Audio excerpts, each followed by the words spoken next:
dear Mr. Patnaik, Mr. Chatterjee, other members of Ramakrishna Vivekananda Center, Chinchwad, and my very dear young friends. I'm very happy to be here.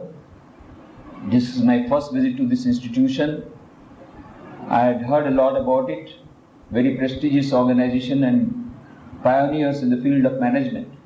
You are all very fortunate to be here, studying in this prestigious institution. And I was told by Mr. Patnaik that the placement is very good and most of the students immediately get their jobs, which is a very positive sign, and that speaks of the quality of the institution. The subject that has been announced is Management and Leadership for the New Millennium. Peter Drucker has written this book, Managing in the Next Millennium. And there he says, managers and executives from now onwards are going to be more and more ineffectual with no authority whatsoever over their subordinates. Why? Because a lot of changes are taking place in the new millennium. Number one, globalization. Whether you like it or not, globalization on economic front has already come to stay all over the world, and you have to accept it. And that means very tough competition, zero defect, TQM, you can't do without that. Second, technology, moving at a very high speed. And as Alvin Toffler says, the third wave has already come. So it is not only survival of the fittest, as Darwin told, it is survival of the fastest, as Alvin Toffler says. The faster, if you move, you can survive. Otherwise, you will be wiped out because the technology is moving at a very fast speed. Communication technology undergoing tremendous transformation. And so the whole whole world has become one. It's a global village. What happens? You don't have any secret. Through internet, within half an hour, the competitor comes to know your weaknesses and your specialties. So you have to take very quick decision.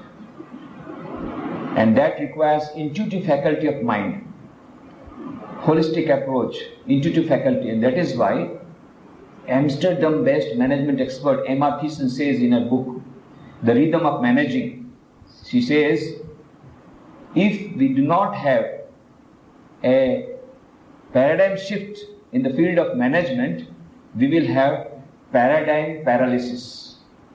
If we do not have a paradigm shift in the field of management, a holistic paradigm has to come into stay, because the modern science has proved that it is a holistic universe. It is not a fragmented universe. So the management theories have to suit with the discoveries of the modern science. And what is the modern science now telling? Bell's theorem says all the particles of the whole universe are interconnected at a deeper level. And this has been proved experimentally by David Bohm, a Nobel Prize physicist. And that's why Schrödinger, another Nobel Prize physicist, says consciousness is a singular of which the plural is unknown. Consciousness is a singular of which the plural is unknown. It's all holistic universe. Now the management theory, the latest management theory has to follow it. Second thing that is what is happening is, it is the age of knowledge workers. There's another book by Peter Drucker, The Best of Peter Drucker. He himself has edited. Throughout the last 70 years, whatever is written, he has taken out the best of that, the best of Peter Drucker. And there he says, in the modern management field, a lot of changes taking place. One of the important thing is, now it is the age of knowledge workers.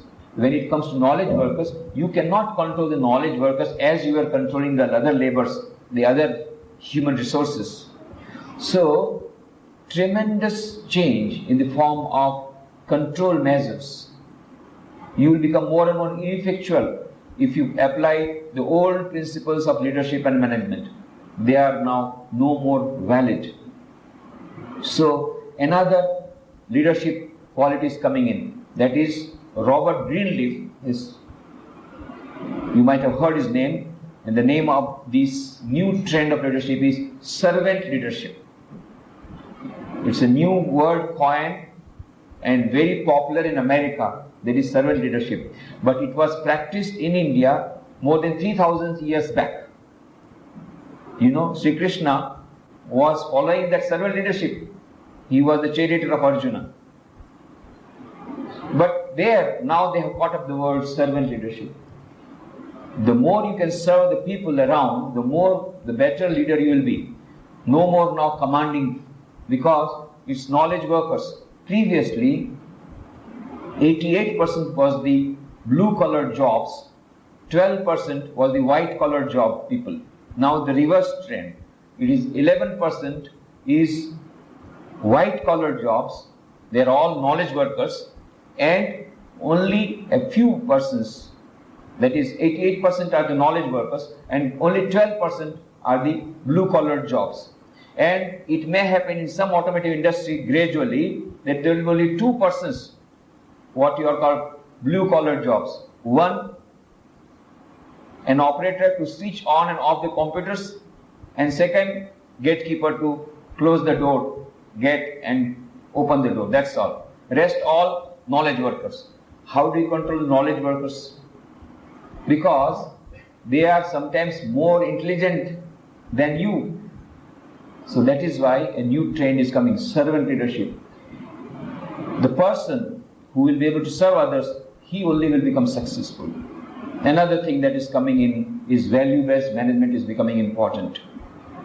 Previously it was told, the more you can cheat others, the faster you can develop. The days are gone, because everybody is cheating each other and everybody is becoming intelligent, and so they find out that you are being cheated. And so now those days are gone. Customer is becoming more important. No longer customer can be cheated. They are becoming very intelligent, and that is why now it's the tough competition is set in, and so there is not the cheating one who will survive. The value-based management has become an in subject according to Peter Drucker. And there's a new book by Norman Vincent Peale and Chinchwad Blanchard. And the name of the book is The Power of Ethical Management. There in the front page it is written, you did not cheat in order to win. And in one of the chapters it is written, to have only profit as the motive for your business is like your eyes towards the scoreboard rather than on the ball while playing tennis.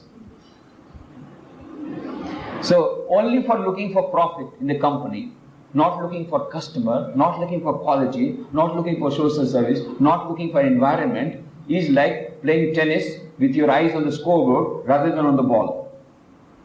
So now a holistic paradigm is coming. It has to come. Otherwise you will not be able to survive. These are the new various types of things coming in the field of management and leadership. As I told you, Dr. APJ Abdul Kalam was in Porbandar. You know, Porbandar, Gandhi's birthplace. So we have got a center there. I am coming from Porbandar. We have 3 centers in Gujarat, Rajkot, Limni and Porbandar. 3 centers in Maharashtra, Pune, Nagpur and Mumbai. And there are thousands, and there are total 150 branch centers all over the world. 10 in Bangladesh, 12 in the United States, 1 each in Japan, Fiji, Mauritius, Singapore, Switzerland, Argentina, Canada, Brazil, Australia, etc. And these are all, and our headquarters is Belumut. Apart from that, we have got 1,000 centers which are not affiliated directly with Belumut, our headquarters, and our monks are not running it. Our devotees and friends are running it. Just as you have got a center here in Ramakrishna Vivekananda Center in Chinchwad. So, likewise, there are 1,000 centers. Now, Porbandar, we have got a center. It was started recently because the historic Bhojeshwar bungalow in which Swami Vivekananda stayed for more than 4 months in 1891-92 was handed over to us by the government of Gujarat for converting to fitting memorial. It was in a very dilapidated condition. We are repairing it, and converting the memorial. Many new activities have been started. Recently there was earthquake, 26 January 2001. So on the very first day, from the very first day we started relief work. And our main job is begging as monks. So we started begging money donations from Calcutta, Bombay, America, all our friends. So we collected about 20 crores of rupees. First 3 crores of rupees primarily for 50,000 families in various parts of Gujarat, and then 17 crores of rupees of rehabilitation project, through which we constructed 81 school buildings and 3 colonies. All these details you will get on the notice board. I have given our pamphlets giving all the details. One of these schools was inaugurated by Dr. APJ Abdul Kalam on 13th February 2002. I have gifted a CD based on the speech of Dr. Kalam to Mr. Patnaik. He will arrange for a video show, or it's a beautiful lecture that he gave. Now, he was asked a question by the students. There were 3,000 students. He said, what was your source of inspiration for becoming great? This was the question asked. He said, normally I don't answer this question, but this is the right place to leak out my secret. Then he said, I was in 7th standard in my school, and I was a monitor of my school, and my headmaster asked me that today, whole night, all the students you have to collect, they should not sleep. They should come to the school at night, midnight, and listen to the commentary. 14th August 1947, India will get independence, and so running commentary you have to listen. So he made all the students listen to the commentary. He said, we were very happy. Pandit Jawaharlal Nehru, the first Prime Minister of India, hoisting the Indian flag and the British flag coming down, and we were very happy. Of course, he said, I didn't know English or Hindi. I knew only Tamil, so I couldn't understand the speech, but we were very happy that India has become independent. Next day, he said, in the newspapers, there were 2 photographs. One photograph, Pandit Jawaharlal Nehru showing, hoisting the Indian flag. He said, we were very happy to see the photograph. But on the same front page, there was a second photograph. And Dr. Kalam said, that photograph was my primary education, was my secondary education, was my college education, and was my life education. And what was that photograph? That photograph was showing when the whole country was rejoicing and celebrating the independence of India, the one person who did maximum for getting this independence, who sacrificed his whole life for getting this independence, because of whom this independence was made possible, that person was walking barefooted in the streets of Novelty, wiping the tears of the afflicted people. He said, that is the nobility of leadership. Mahatma Gandhi, in fact, he could have become the first Prime Minister of India. He didn't accept any power or position. Not only that, he was not celebrating the independence of India, but he was wiping the tears of the afflicted people. He said, that is the nobility of leadership. Leadership, this is what is told in our Indian scriptures. Sirdar, wahi Sardar. Who can become a real leader? One who can sacrifice his head, one who can sacrifice his ego, one who can sacrifice his comforts for the sake of others. That becomes a real. Others becomes leaders, but they come and then they go. Nobody notices them. Once they are gone out of power and position, nobody will look at them. And when they die, the obituary note in the newspapers is the last praise note about them for most of the leaders. But look at Mahatma Gandhi. After he has died so many years back, even now Gandhi is respected because of his leadership quality. He didn't accept the power and position. There is an institute called Aspen Institute of Management in America. Their main object is to teach the CEOs of the international organizations. So recently there was a seminar of topmost executives of the world had gathered together, and after the seminar they concluded that the one person who can contribute maximum in the new paradigm of leadership, the one person who can give maximum of inspiration is Mahatma Gandhi. Can you imagine? Aspen Institute of Management giving this conclusion. It is not only BBC World Service telling that the greatest personality of the last millennium, 1000 years in the last millennium, was Mahatma Gandhi, but Aspen Institute of Management, topmost executives, they were shown Attenborough's film of Gandhiji, and they found out 40 great qualities of leadership, which are the essential qualities of a good leader, found out in Mahatma Gandhi, and which should become the trend setter for the future leaders of industrial houses and multinational companies. That is what their conclusion, not my conclusion or Indians' conclusion. It's their conclusion. Gandhi is becoming a role model. This holistic style of management leadership, servant leadership, as Robert Greenleaf says, has coined it, is now becoming important. Trusteeship management, what Gandhiji told, what Gandhiji advocated, but much before that, Swami Vivekananda had advocated it, but very few people know about it. We know that Gandhiji popularized this trusteeship management. India Today interviewed Azim Premji, Wipro, secret of success. He gave 6 qualities, one of them value-based management. And then he said, I think Gandhiji is very relevant in the field of management, and his ideas on trusteeship management are very relevant. In fact, he is also trying to practice those ideas of trusteeship management given by Mahatma Gandhi. Azim Premji, Narayan Murthy, the 2 great personalities of India and the industrial sector at present in our nation, not only of the country, but now leading the world. But they are also following the principles of servant leadership and trusteeship management given by Mahatma Gandhi. So Gandhiji had advocated it. Trusteeship management, Azim Premji says, these ideas of trusteeship management are very relevant. We had a seminar recently, 21st December 2003 at Porbandar on this trusteeship management, and Kantishan Shroff, the chairman of Excel Industries Limited, Bombay, had come. He shared his ideas on trusteeship management and also Holy Mother Sharda Devi's ideas on management. All this we discussed.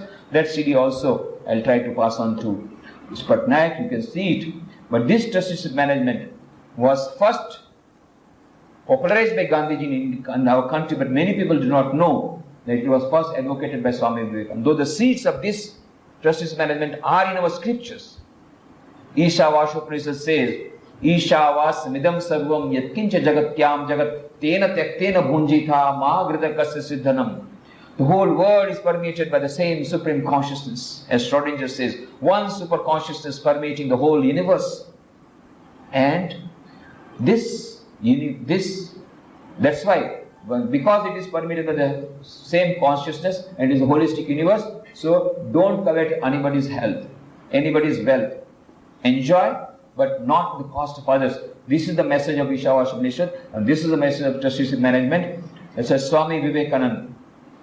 You know, Swami Vivekananda went to Chicago and he conquered the whole world by its spiritual power. In this historic speech at the Parliament of Religions on 11 September 1893, he threw the bomb, but that bomb was the bomb of peace and harmony of religions, thought bomb. But that was not respected, and so another bomb followed, 11 September 2002. You know it, World Towers. Had we already listened to the thought bomb of Swami Vivekananda, 11 September 1893, this would not have happened. He told at that time in Chicago Parliament of Religions, bigotry, fanaticism have long ruled this earth. Now let us give a goodbye to this fanaticism. In the name of religion, no fighting, all religions leading to the same goal, universal religion, universal Vedanta. That's what he tried to preach. He said, we not only tolerate all religions, but we Indians respect all religions equally true. That is what is told in our Vedas. Ekam sat vipra bahuda vadanti. And that has been experimentally verified and proved by Sri Ramakrishna, his guru, Swami Vivekananda. Sri Ramakrishna practiced all religions by turn, Hinduism, Christianity, Islam. Then he said, Jotomat Totopat, as many faiths, so many paths. So many paths are there. Let them go. Manzil ek hai, raaste alag hai. This was told by Sri Ramakrishna. This is what was told by Swami Vivekananda in the Chicago Parliament of Religions. And he became very famous. And he stayed there for 4 years for preaching Vedanta in America. Now, at that time, The richest person in the world was, John D. Rockefeller. I don't know whether you heard the name of, just as Bill Gates now is the richest person in the world, at that time, John D. Rockefeller, emperor of petroleum industry. As it happens with most of the rich people, he was not having peace of mind. So his friend told, one great Indian yogi has come from India, Swami Vivekananda, is staying with my friend, why don't you go to him? You will get solace, you will get peace, you will get good advice. And as it happens with most of the rich people, they are egoistic. What? I have to go to a beggar for getting advice? No, I will not go. And didn't go. But one fine morning, what happened? Suddenly, he came, John D. Rockefeller, came to the place of residence where Swami Vivekananda was residing. He called at the bell, the butler opened the door. Rockefeller simply entered without being announced. He simply entered. Swamiji was not in his drawing room. He was in his study room, engrossed in study. Rockefeller entered into the study room without being announced. But Swamiji naturally had a lot of concentration of mind. He was so much engrossed. So he just knocked at the table. Then Swamiji looked up. Then Rockefeller said, I am Rockefeller. Rockefeller was the word at the time, President of America would get up. But Swami Vivekananda sitting silent. He said, what do you want? Rockefeller was not prepared for this type of treatment. He became very much angry. I said, I don't want anything. Then Swamiji said, then why have you come? What could he reply? He himself had come without invitation. So he was perplexed. Then Swami Vivekananda said, Rockefeller, I know why you have come. You come here because you don't have peace of mind. Then Swami Vivekananda said, my dear Rockefeller, I'll give you a piece of advice. If you want peace of mind, remember, you are not the owner of your wealth. You are only a custodian of your wealth. Utilize this money for the good of poor people, for the good of many, and immediately you will get peace of mind. And there is no other path for getting peace of mind. Rockefeller was not in a mood to listen to anybody's advice. So he abruptly went as he had abruptly come. In anger, he left abruptly. But after a few days, again he came, suddenly, abruptly. Again he called at the bell. Butler opened the door. He went inside. Swamiji was not in his drawing room, he was in his study table. Again he entered. Similar fashion. Knocked at the table. Swamiji was very much engrossed in study, so he looked up. Then Rockefeller put a piece of paper in which it was announced, Rockefeller had made a great announcement of a very huge donation for a public cause. And Swamiji read the paper. Then Rockefeller said, now you must thank me. I followed your advice. Swamiji said, well, it is for you to thank me. Because after following this advice, you will get peace of mind which cannot be obtained by millions of dollars. This is the trusteeship management ideas that Swami Vivekananda gave to Rockefeller. And these ideas are now being followed by many, many rich people. Many are practicing today. Gandhiji further made it popular. Bajaj following it. Today Narayan Murthy. Wipro trying to follow it. Kantishan Shroff, excellent industries trying to follow it. Many. And those who are following it, they don't have any strike. They have very good industrial relationships. Very good relationship between the management and the trade unions. Wherever this trusteeship management is following, is being followed up. When I heard the newspaper that when Bill Gates, richest person in the world now, with $70 billion. Now it is not $70 billion, it has come down to $30 billion, but still he is the richest person as on today. So this, I am talking about the first visit when he came. He had been to Calcutta. So the press reporters asked him, why you come to India? He said, I am very much enamored by the cultural heritage of India. So he said, how do you come to know about cultural heritage? Through the books of Swami Vivekananda. He said, have you read the books of Vivekananda? Then Bill Gates said, I don't go to sleep without reading a few pages from the books of Swami Vivekananda. I was astonished to read in newspapers. What? Bill Gates reading Swamiji's book, Vivekananda's book? How it can happen? Because my idea of Bill Gates was one who believes in cutthroat competition, cutting others to sizes. That was my idea of Bill Gates. So I couldn't believe. I said, how it can happen?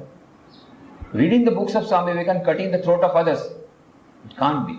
After a few days, when I learned in the newspapers that Bill Gates has announced that whatever property he has got, any property, excepting $10 million for his children. Now there are three, there was that time two children. Only for these three children, $10 million, rest all property he will give to charity. Not only that, last year, he was the greatest charity person in the whole world. He gave charity of millions of dollars. Even in India, he gave a lot of dollars for AIDS program, that you know. I said, now that's okay. Now I believe that he must have followed the books of Swami. When Swami Vivekananda said, the law of giving is supreme.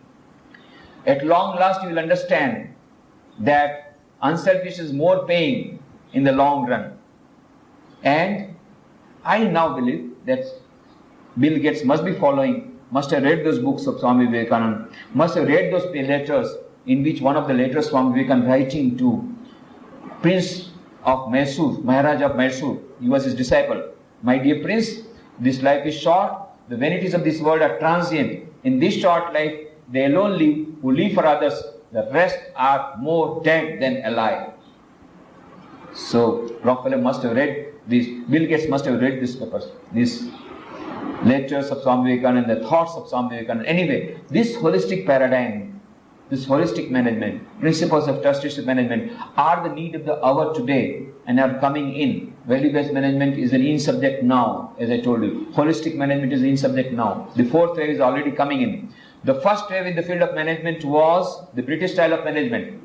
Work study, work measurement, Taylor's theory were in the start of the management field. Second wave was the American style of management. Peter Drucker became the guru of the whole management field. Third wave was the Japanese style of management. TQM became the need of the hour. Matsushita, the Matsushita chairman of the Matsushita Electric Company, became the hero. Now, the fourth wave is clearly creeping in the field of management, and that is the Indian style of management, the holistic style of management. This is the need of the hour. Trusteeship management becoming an in-subject, value-based management becoming in-subject, and now the management of fifth M is becoming important. We know what is management. You are taught management of 4 M's. Management of money, financial management. Management of materials, materials management. Management of machines, production planning and control. And management of man. That is HRD now, personal management.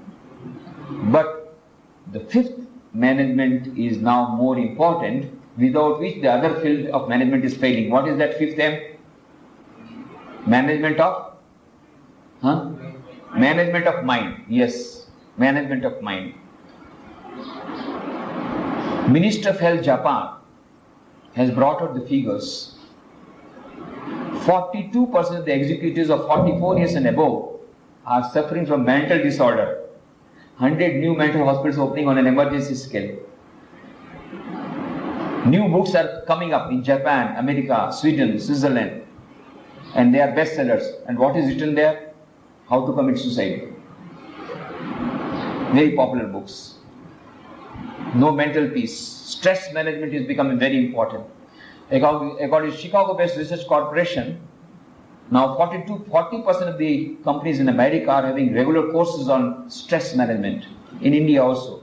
Previously they used to call us for this productivity through Indian ethos or Indian style of management, holistic style of management. Like that they used to invite us for lectures. Now most of the companies are inviting us, the monks, for giving lectures on stress management. All full of stress. And the Western models of stress management are not working. You know the Western models of stress management? Voodoo dolls, head diaries, punching bags, not working. Western style of management, they say, Western psychology says, do you know why do you get stressed? Because when you are not able to express your feelings, so this tension comes up, builds up within, and then you have stress. So what you should do? You should express your feelings. But how to express my feelings? Supposing my boss says something and he fires me. And he fires me and unjustifiably, without any mistake on my part. I feel like paying back on the same coin immediately, retorting. But I can't become that angry. Why? Because if I become angry and if I show my temper, if I pay back in the same coin, I may lose my job. So I don't express the anger, but it is within. I just pocket the insult, but it is going within, and I'm burning from within, and that builds up the stress, and so the stress becomes too much. So the Western side says, no, you must express yourself. But how to express? Then I lose the job. Okay, we have found the methods. Go to the market, purchase voodoo dolls. Voodoo dolls are available. Purchase voodoo dolls. Come to the home, close the doors and windows, and put the voodoo doll and put the name of your boss or your mother-in-law or daughter-in-law, whomsoever you want.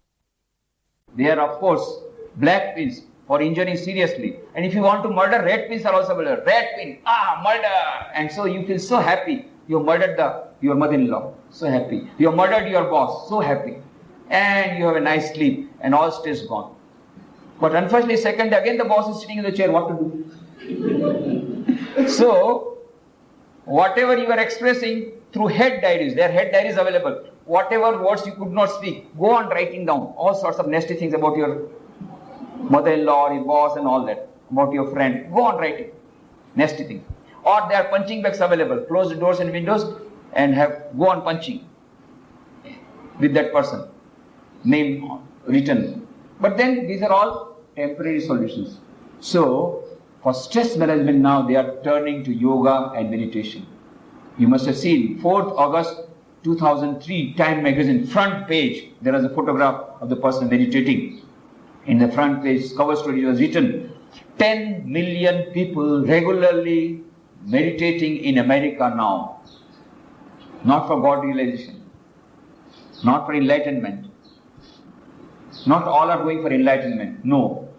Basically for peace of mind, for health, for now, even now the doctors, they are giving prescriptions, so many tranquilizers, so many antibiotics, and then 15 minutes of meditation or morning and evening. That is the part of prescription. Why? Because they have discovered, there is a book by a professor of Harvard University, Harvard Medical School, that is the relaxation response. And in that it is written that if you meditate regularly, the blood pressure goes down and bypass surgery can be bypassed. Yes, there was a doctor in Pune who was to undergo bypass surgery. I know him personally. I said, doctor, you were not to come to the station to meet me. I was going to Hyderabad, and he came to say, you were supposed to be in the hospital. Yes, but then suddenly I found out this meditation method, Oshney's method of diet control and all that, and I underwent this course of 40 days, and afterwards again the ECG was taken. The doctor said that no, you did not undergo bypass surgery now, you are okay. So bypass surgery is bypassed by this meditation, regular meditation. So that is why now many people are going for meditation, for stress management. A new paradigm shift is coming in the field of management. Stress management now, meditation is becoming important, yoga is becoming important. So from all these points of view, the holistic style of management, the Indian style of management is becoming very important, not only in India, all over the world. So you must be keeping abreast with the management in the next millennium. You must know what are the things. And there is a good news, Indians are going to be in great demand.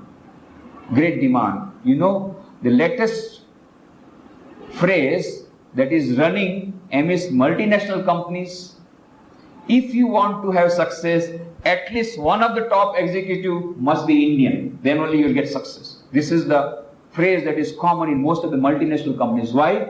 Because Indians have got less of stress. Indians have got purity. Indians have got more concentration of mind. Indians have got good family system, value system, inbuilt value system, family value system built in.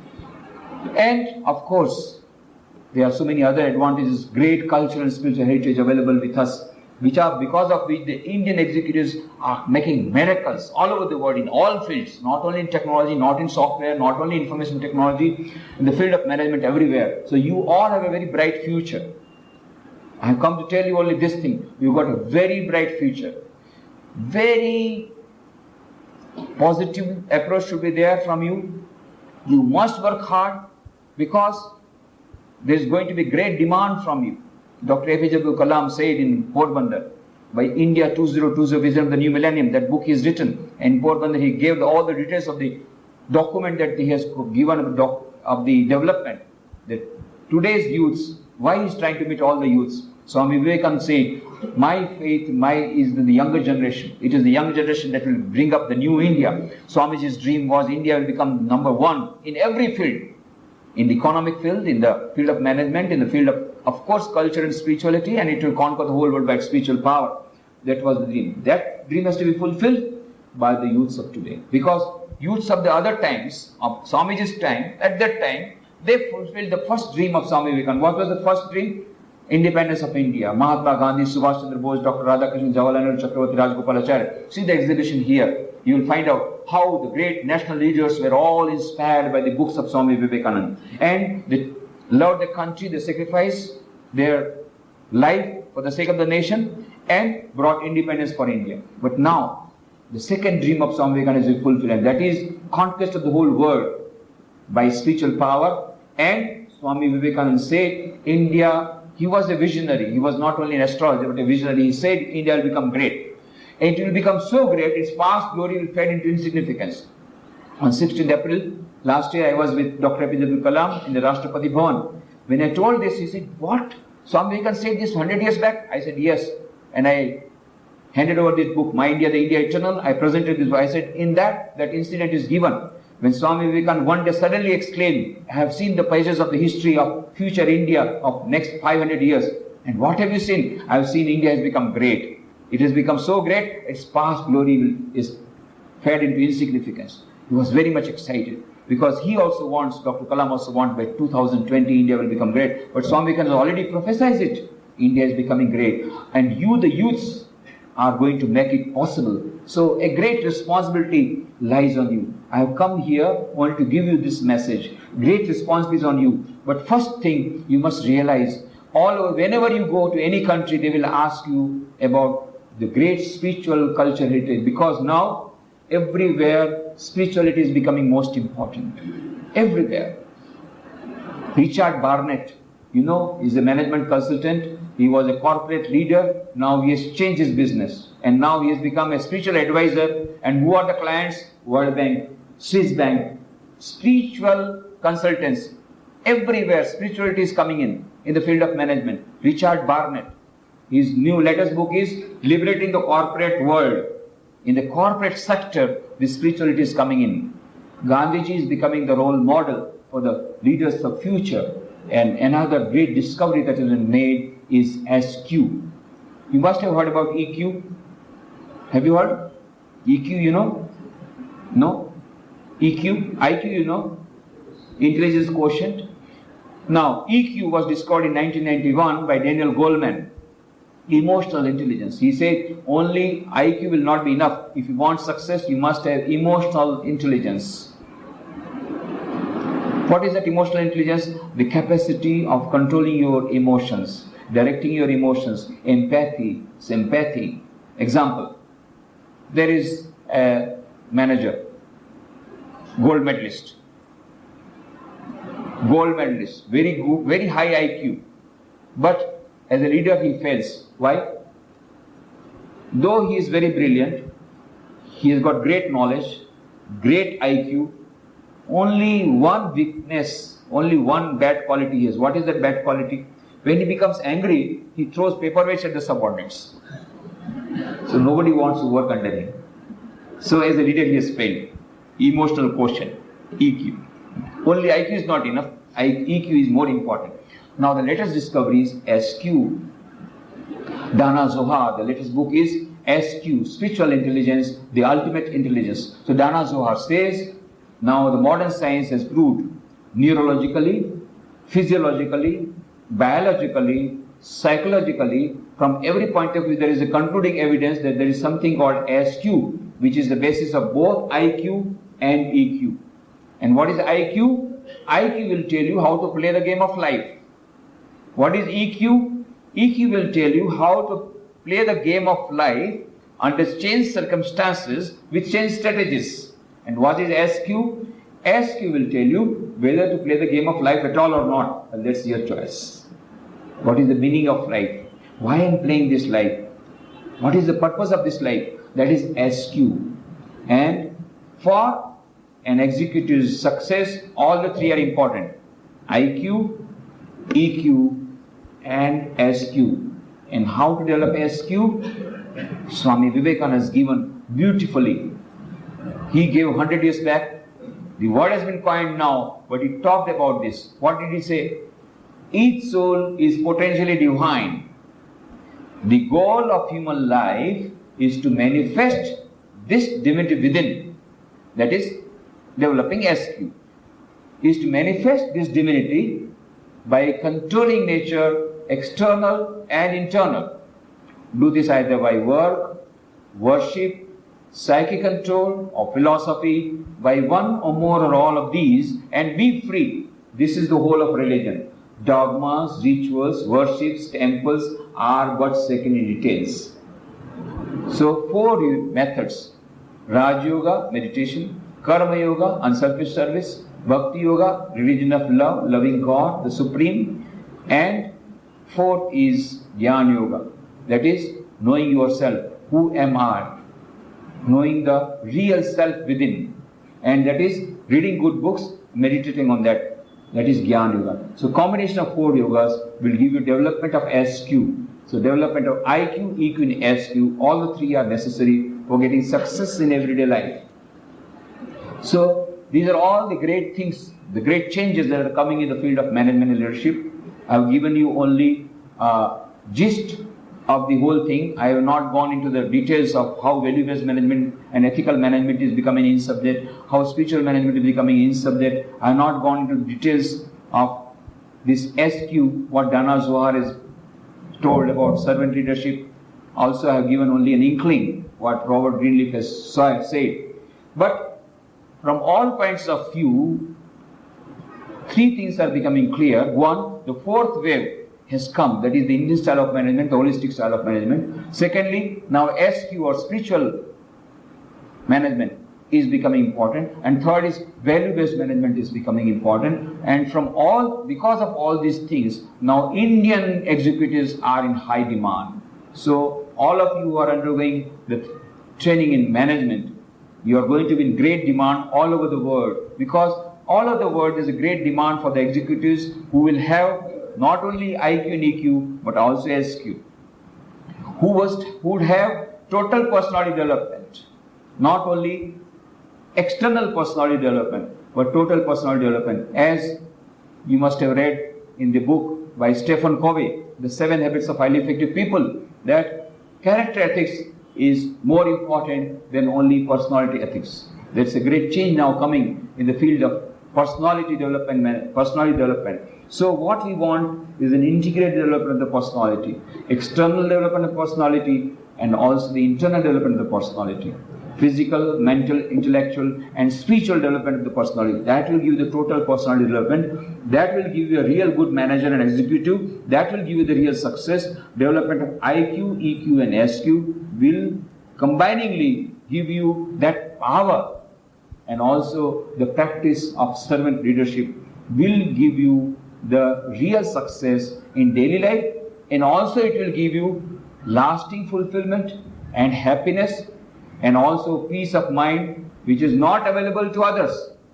Prosperity is available.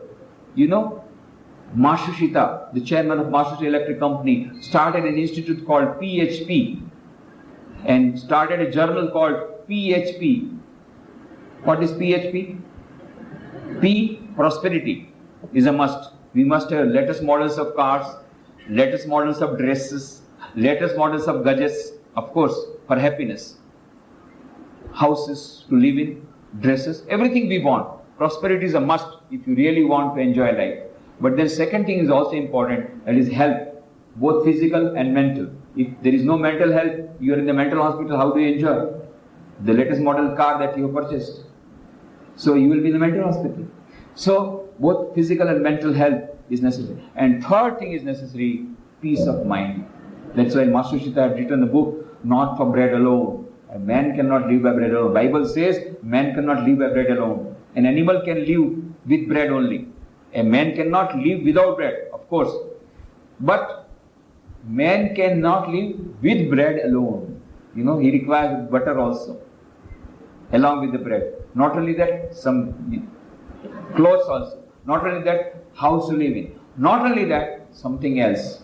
That is mental peace.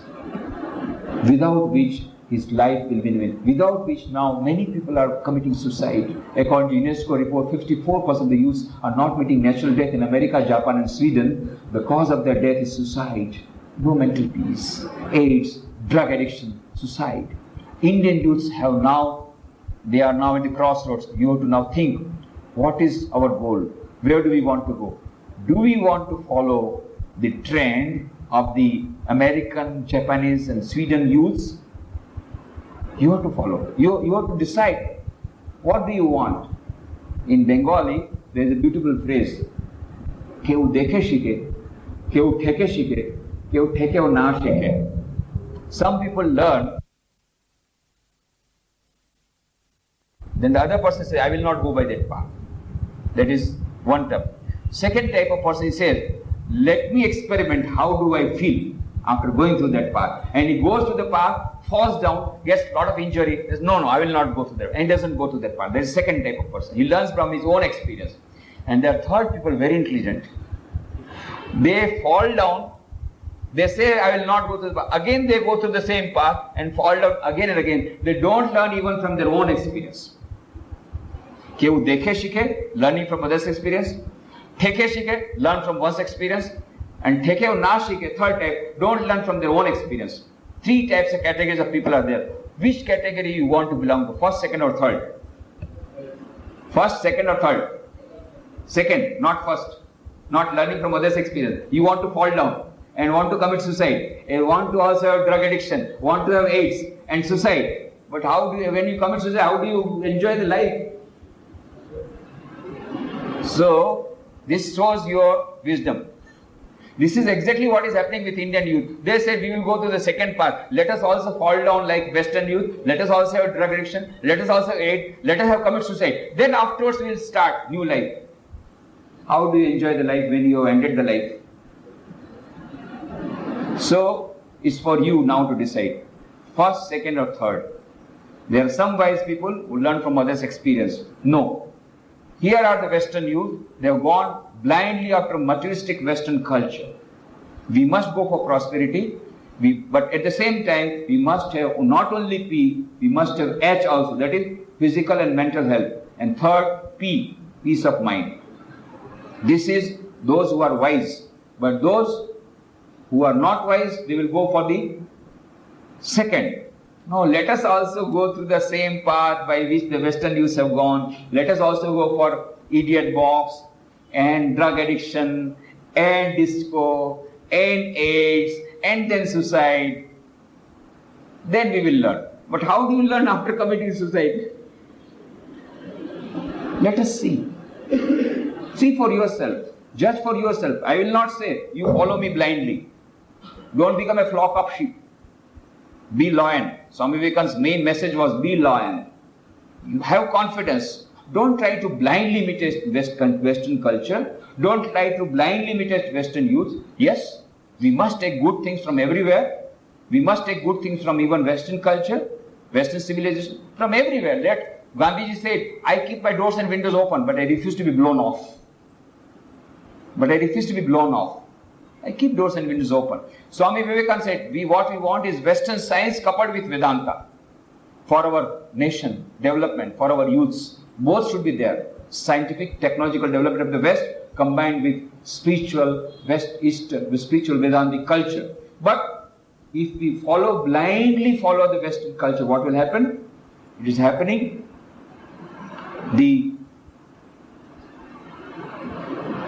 bestseller book in Japan, bestseller book name in Japan is, the name of the book is The Complete Manual on Committing Suicide. 3.5 lakh copies sold within 1 year. And in America, another bookseller named book is The Final Exit by Derek Humphreys. And what is written there? How to commit suicide. France, bestseller book name Suicide User's Manual. Everybody wanting to commit suicide, drug addiction, AIDS, as I told you, mental hospitals are increasing. According to National Institute of Mental Health, America, on an average, at least one person regularly visits a psychiatrist in a family. On an average, every person in one family regularly visits a psychiatrist. Do you want to go to a psychiatrist regularly? Do you want to commit suicide? Please tell me yes or no. Huh? In that case, you have to become the second, not the second type, you have to become the first type. Second type is committing suicide. Western youths are going for drug addiction, AIDS and suicide. Blind imitation of Western culture. If you want to save yourself from suicide, from mental problems, and you want to have mental health, then you have to become first type. Learn from others' experience? No. We don't want to go to the path. Of course, we will have Western psychology, we will have Western science and technology. Of course, we must take good things from the West. But what do? We take the bad things of the West, minus its good things. We are doing the reverse thing. We are not taking the good things from the West. Our Swamiji, our president of our Ramakrishna mission, told a story. His friend had come from Japan, and he said, Swamiji, when I came to India, I was very much amazed to see, everybody wearing a watch. In Japan, we produce so many watches, but there's only one watch per family. Because we want to conserve our production and maximum of we want to export so that we can earn foreign exchange. But in India, you don't produce so many watches, and yet I find everybody wearing a watch, even a rickshawala wearing a watch. And we ask, what is the time? Time kya hai? Bole, Babuji, dekh lijiye. He doesn't know how to see the time, but he will wear the watch. He said, this is very strange. In India, you produce less watches and everybody wearing a watch. And in Japan, we are having more production, only one per family. Not only that, he said, another great thing is everybody keeping a watch, nobody keeping time. Nobody keeping time. It's strange. Everybody keeping a watch, nobody keeping time. We don't know, we don't have punctuality. We are not taking those values from Japan, from Western countries. They are very punctual. Very punctual. 1 minute late means they will say there are 5,000 passengers traveling in the train. 5,000 minutes of the nation have been lost. He should be hanged, the engine driver. But here, 1 hour late, half an hour late. Only sometimes you say the train is right in time. Then it is discovered it was yesterday's train, 24 hours late. 24 hours late. Afterwards discovered, right in time. So, we are not keeping punctuality. Let us learn good things from the Western countries, minus its bad things. So, it is for you to decide. I have tried to give you certain aspects of the new trends that are coming for the management leadership for the next millennium, what is coming. This management of mind is a very vast subject. Emerson said, the secret of success in trade, in war, in every management of human affairs is the concentration of mind. Concentration is key to success. And every great personality you will find, concentration is key to success. Swami Vivekananda, tremendous concentration of mind. And that's why he could conquer the world. One day, he was sitting in Bellumat, engrossed in study. He was reading Encyclopedia Britannica, big volumes. And disciple came, Sarat Chakravarti. Swamiji, so many big volumes, it will take whole lifetime to read these books. Swamiji, what do you say? I already finished 10 volumes in these few days and now I am reading the 11th volume. Sir Chakravarti, the disciple was astonished. What do you say? 10 big volumes you have finished within few days. I don't believe. How is it possible? So then Swamiji, okay, you don't believe? You ask any question from these first 10 volumes, and the disciple asked so many questions, and Swamiji replied all the questions, and sometimes quoting the very language of the book. Then the disciple was very much astonished. He said, Swamiji, this is miracle. Swamiji said, this is not miracle. That is the power of concentration of mind. If you have concentration of mind, 1 hour study, you can have 10 hours study, in one hour you can finish. If the more concentration of mind, the greater is the speed of your reading, the greater is the speed of your study, greater and better is the quality of your study. So concentration of mind is very important. Management of mind will give you better concentration of mind, which will give you better success in everything, in studies and your life. and also will give you more peace of mind, which is now very important. Everywhere stress management is becoming important, as I told you. So I have tried to give you only a few points, just a glimpse of all the new things that are happening in the field of management leadership for the next millennium. So I am very happy to talk to you. If there are any questions, I'll be very happy to reply. Thank you very much.